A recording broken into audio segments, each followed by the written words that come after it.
Unit 6 of the AP Human Geography course and exam description, commonly known as a CED, introduces students to the world of urban geography. As countries in both the developed and developing worlds experience rising levels of urbanization, urban issues will continue to spill over into all facets of the CED. This exemplifies a concept I stress to my students to connect the dots. Connect as many of the other units in the CED to whatever unit we're currently covering. Geography at all levels has been compartmentalized, but as issues overlap, like climate change and urban land use, there exists a need for a crosstalk between the physical and human worlds, even within genres on the same side of the geography spectrum, like political and urban geography.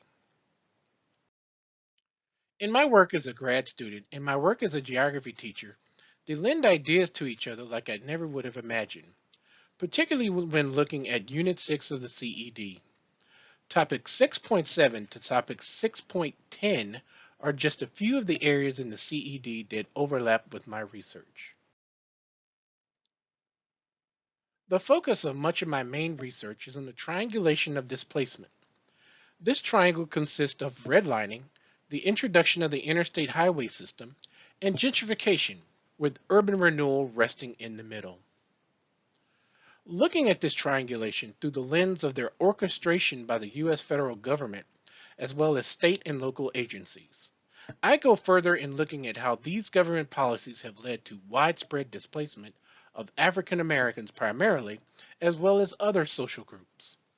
It has been African Americans, though, that have suffered the most. I've dubbed this infrastructural racism, a part of the emerging Black geography genre of geography. Stepping back for a minute and focusing on one aspect of the triangle, I'd like to share some examples of tools I use to teach redlining maps, such as ArcGIS and the HOLC or redlining maps overlay, along with median household income and housing occupancy layers to have students make inferences and connections with the redlining maps to the current urban landscape. Another tool we like to use is Map Warper. We take the HOLC maps and overlay them onto OpenStreetMap to analyze them with tools like Open Historical Maps, where you can take historical maps and interact with them as you will in OpenStreetMaps. We introduced Open Historical Maps in the spring while using OpenStreetMap throughout the year. One other tool students really find interesting is the Housing Precarity Risk Model from Cal Berkeley. Students can see how their neighborhoods could be potentially affected by some of the urban challenges we discover. The interstate highway system is another point on the displacement triangle. The 1950s Interstate Highway Act surgically destroyed many communities and has led to decades of places of cultural significance for African Americans to lose their cultural characteristics. Destruction of through African American, Latino, and even poor white neighborhoods like New Orleans' Tree neighborhood, as I-10 destroyed Claiborne Avenue, which was the center of black business and the center of much of New Orleans' jazz scene.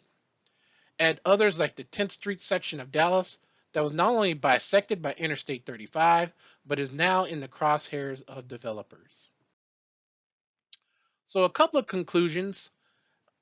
First of all, there needs to be further research into where do the displaced end up. Much of has been said about the process of gentrification or the process of redlining, but where do these people end up? Further research needs to take place. There needs to be community investment as well as community involvement in many of these ventures. The Biden administration is committing to righting the wrong is a step in the right direction.